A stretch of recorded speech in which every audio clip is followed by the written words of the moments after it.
What is up, everybody? Welcome to the Burndown YouTube channel, and today we are going to continue with the Kicker install. Bam, right there. Kicker USA is on board with the Twinnebago. If you do not know, I've got some of the components and things in. I guess we can do a quick recap, but if you watch the other day's video, you already know where we're at. We got the sub in, we got some 6.5s cut in. Well, not even cut in, I just replaced those in the dash. And then we cut in some 5.25s up in the cabinet. And it took me way too long because I only have this one like woodworking tool, and it's like a straight, it's almost like a jigsaw, but it's air powered. Anyway, it was not working properly and it was terrible. But once I got the tool sorted out, we got both of those cut in. So today we've got two more to cut in. We've got 6x9, so I think we're gonna start with these guys. And I have to make the holes for these, so that'll take a little bit of time. Measure it 20 times, cut once, right? And then we've got one more set of 6.5s that are going to go in the very back of the coach. And I'm going to look at it and make an executive decision, though, because I was in there earlier, and there's original speakers on the back side of this cabinet, and I was going to stuff those there. But then I was almost looking like if I went center, I could put one up top and one down, and then the sound would just come right down the hallway. So I'm going to have to mull it over and think about that, because we might make a quick executive decision. If I put the speakers on the backside, I know the sound will echo off the back of the coach or whatever, but I almost feel like if I put them on the center coming down like the hallway, you know, you're really going to hear the sound coming from the back of the coach if we do it that way. So maybe we'll play around. I have a portable speaker, and we can put it in there and kind of get an idea of maybe what the sound waves traveling. You know, we can put it in the cabinet and then kind of go on the forward of the coach and go, I can kind of hear that. Or we can put it off to the side and see how much it affects the sound. Because ultimately, my goal with this is for it to be loud and for it to be clear. With the amount of power we're pushing through this, it should be plenty loud. And Kicker makes a fantastic product, so it should be plenty clear. So let's pull the Twinnebago around. We'll jump in there, show you real quick what we did, in case you missed the other video. And then we will get to cutting things up and put these bad boys in the Twinnebago. All right, we pulled it around. Quick recap: we got 6.5 over there. Got the 6.5 looking nice here. Got the Comp C12 and the Kicker enclosure down there tucked away nice. And then we left off with the 5.25s that I cut in up here on this cabinet. Very tight fit, but everything still functions properly. Nothing rubs, touches, anything like that. Still got to clean up in there. Didn't do that. So what we're gonna do today is I got some 6x9s, and this is all wood as well, right? So we're gonna cut two 6x9s in there and utilize the seat basically like as a box. And initially I was gonna do 4 6x9s, right? We were gonna get rowdy, but I believe, and you can leave this in the comment section if you have an idea, because I know like in home theater systems, if you have multiple subwoofers, you can point them at each other and they'll basically kind of cancel the sound. So you'll get the benefit of the bass, but it won't like reverberate and, you know, shake the rest of the home, so to speak. So I thought if I had 4 6x9s, they might kind of cancel each other out. As if I just put 2, they'll be visible, and then the sound can just bounce off of here and bounce all around, and I think it'll sound better. Also, I do utilize these. There's stuff in here, my fluids and stuff to work on this thing. So that one isn't quite as utilized, and then I can just keep stuff in there because obviously the back of the magnet and speaker will be in there, so we can't have things rolling around and sticking to them. But I believe that's a good spot for some, and it'll give me some mid bass back here. So I think that would be pretty slick. So we're gonna cut those in. We'll measure. We'll get an idea. That's where we're gonna start. I'm gonna take the cover off and kind of look in there, make sure I'm not cutting anything that's behind there, and we'll see what we're kind of getting ourselves into. All right, these things come apart pretty easily. Let's take the cushions out. I can get these all reupholstered one day and something cool that matches, but baby steps, guys, right?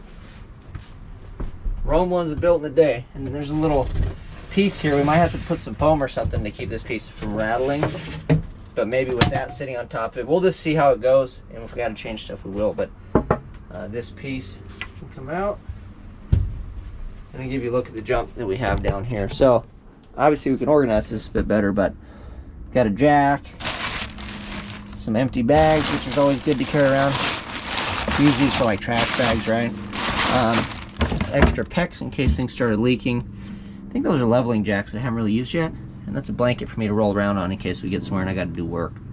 But as you can see, you know, it's just wood. It's pretty thin. This is gonna be really easy to zip out, but I don't want to get into this or get caught up in the blanket or whatever. So let me pull all the trash out of here and we'll measure.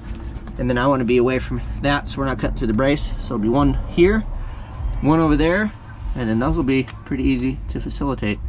And look, I got a 110 in there. I don't know what I'd use that for, but I guess at least we got one. All right, here they are. CSC693 3-way 6x9 from Kicker Audio. Get these boys opened up, show you guys and gals what comes in the box.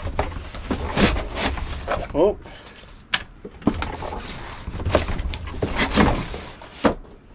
Figure out what size hole we need to make.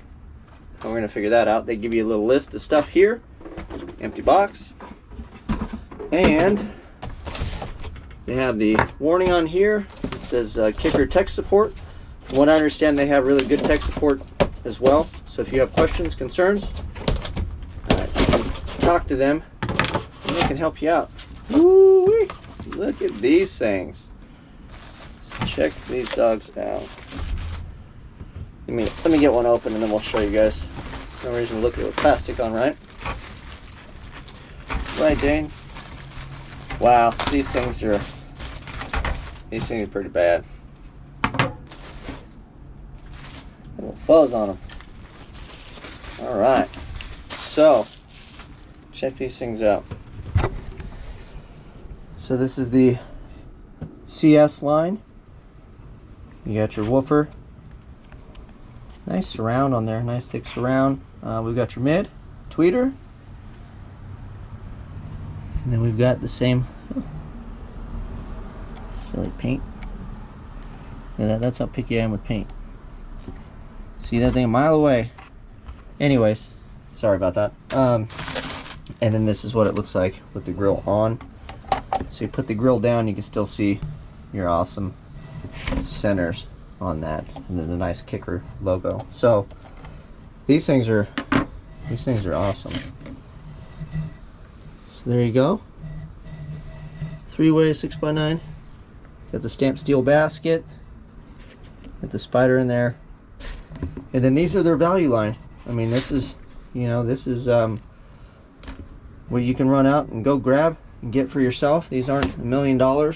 These should be a budget-friendly option that should put in some work. I'm really looking forward to hearing, especially like these ones, because this is kind of one of those things. If you had like an old truck or something, slam some of these in the doors or behind the seats, these are going to be the meat and potato of your system, really.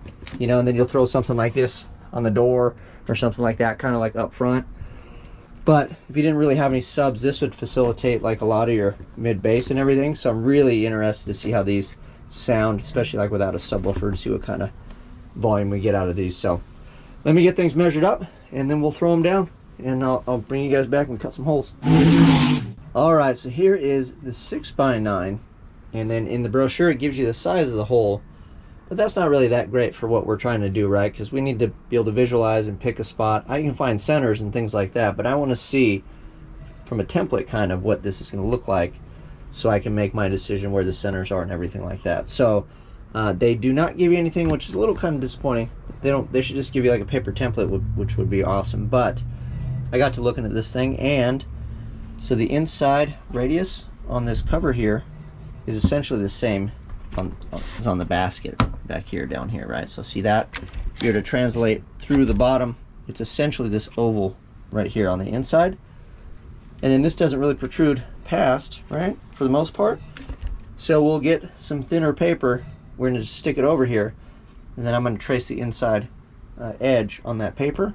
That'll give me this oval shape here, and that should be our cutout. If I got to go and fudge it a little bit to make sure the speaker fits, but this inside oval is going to be the cutout we need for this thing to slide in place. And the reason I want a template is is again, so I can find centers, measure it, put it up there, draw it, and then that way we know what we're cutting when we start hacking things up. So let me make a template off the inside edge of this, and I only have to make one, and that will obviously get both of these installed. So it's going to be easy to cut, but I only need to cut it once. We don't need to mess things up. So take your time, do it right, and you'll get it done. It'll look good. So there's our template. I just took a razor blade, drug it around, cut this out. So this is our hole. It looks like we're a little big. So what we'll do is when we use this template here, this is going to have a line, right? So I can cut right to the inside of the line that we make. So no big deal, but I think it still works. And then we still have the, you know, there's your mounting hole there. So when you put this over it, you know, the mounting hole is still like right there, right? So see it, the indent. So even with this thing, like so, we still have enough meat and potatoes around the edge. So, whoops, here's our template. Let's throw some tape down, measure it up, get these things cut in. I think that took longer. It's going to take, well, it's going to take longer to center it than it is to cut it in.